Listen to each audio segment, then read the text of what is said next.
Alright guys, what is going on? Oink here, and of course today is Thursday, which means we've got a brand new set of seasonal events for Gran Turismo 5, and today's set is the FR Challenge, 500 performance points FR Challenge. So as usual, we're following the normal format of going into each track, the car I used, the settings, all that kind of good stuff. The entry requirements for this event, of course, is 500 maximum performance points, tyres maximum of sports medium, and of course a FR drivetrain car.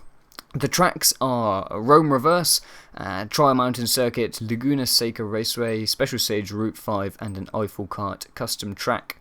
And the car I've chosen to use is the Fairlady Z, or the 370Z, whatever you want to call it, version S from 2007. This is premium, you can buy it straight out of the Nissan dealership, and this is one of my favourite cars to drive. It's got a custom tune, I put all, it's kind of all souped up and stuff, and because it's got a custom tune, I decided to run with it, so I'll go through that now. Make sure you've got the medium tyres, of course. Brake balance is 4 and 4, custom suspension, and we'll go into that, which is minus 18 on the front, minus 20 on the back, 11.1 and 6.8, then we got 1s all round on the dampers, except from 2 on the front compression, 6 and 4 on the anti-roll bars front and back, 1.1 and 1.5 on the camber front and back, and negative 0.1 and positive 0.05 on the toe. It's kind of an interesting suspension setup, but it works really nicely.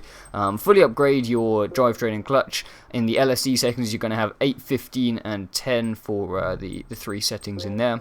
The transmission might be custom. I can't remember if I fully customized the ratios per gear. If I have, I don't know what it was. Otherwise, set your maximum speed to somewhere around 160-ish, and you should be fine for this. Don't have any turbo exhaust or intakes. I had the engine stage 3, power limiter 100%, and I also had the body weight stage 3, window weight, carbon body, and the rigidity improvement. The rigidity I wouldn't really recommend, but I got it anyway. I've got the rear wing for this one, and then basically this was just over 500 performance points, so I decided to add a bit of weight and throw the weight right to the back. You may just want to take out a bit of power, do whatever you want, but that's how I set it up for this event, and I needed to add a bit more weight after each event as the engine broke in more. Now, this is one of my favourite cars in game, as I said, the 370Z, and so that's why I had a custom tune on it. Normally I just run these events stock. If you don't want to bother with a tune, these events weren't super tough. You could just take a car out stock somewhere around 450 to 500 performance points, or maybe more like 475 you'd probably be fine with. But I already had a custom tune on this car, so I figured why not use it, just take it out. It is a really nice fun car to drive, and I'll share that tune with you guys and see how you like it. It's a little bit understeery. For a rear wheel drive car, it has a phenomenal amount of grip. It feels really stable when you drive it. Like, you never get that kind of twitchy feeling on the exits. It just feels really secure and sort of locked to the ground at all points. Does mean occasionally you'll get a bit of understeer. You can see just there on that big right-hander, kind of understeers a little bit. But as you get used to it, you kind of know how to sort of engage a bit of oversteer, and that's really nice because I personally love this kind of like stability in a rear-wheel drive car, and it really feels like you can get the power down early, but also, when you need that a little bit of oversteer, you can just kind of throw it into the corners a little bit more so than you normally would, and you get that bit of oversteer.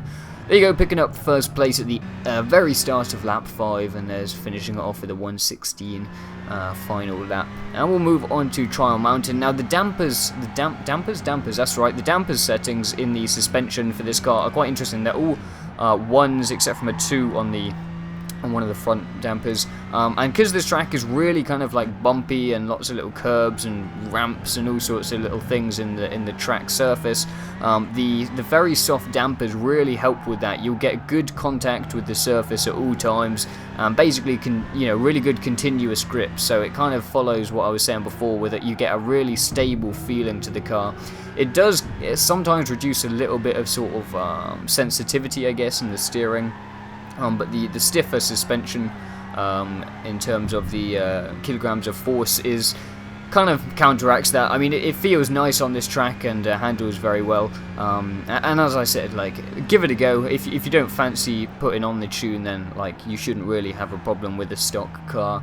And you can see I've put on like the whatever it is, like the body kits and the matte blue paint, just to make it look that much more epic. So it was good fun. I do enjoy driving this car. Anyway, the Trial Mountain was pretty easy.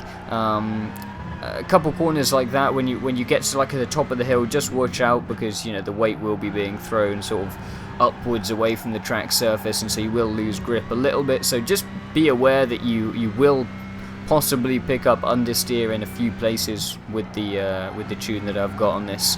But yeah, you just got to pace yourself. If you don't push it too far in the corners, you'll find that it handles very nicely. I take first not too far into lap 4 here, so a pretty easy one, this one, and then taking the line there, hitting about 136s or so per lap, and we can move on to Laguna Seca.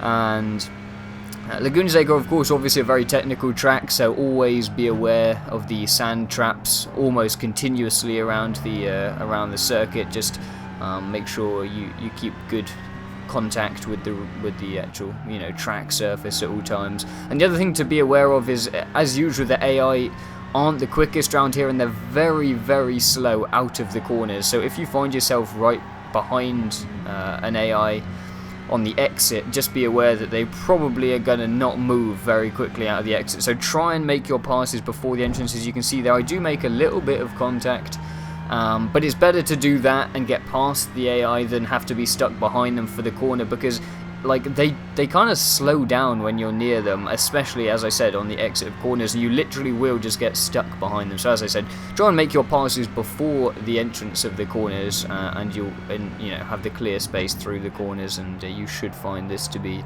an absolute breeze. The corkscrew actually somehow grips very nicely with this. Again, maybe those softer dampers help a little bit with that, but you can almost full power in second or third gear down the hill and over to the right side of the track with this setup, which is always nice, because that can be a killer part of the circuit, and it's always good to have a setup that can handle that just one particular corner nicely, and seems like this one did that. So that was nice. And obviously the very final corner, make sure you don't overrun and into that sand trap on the right hand side.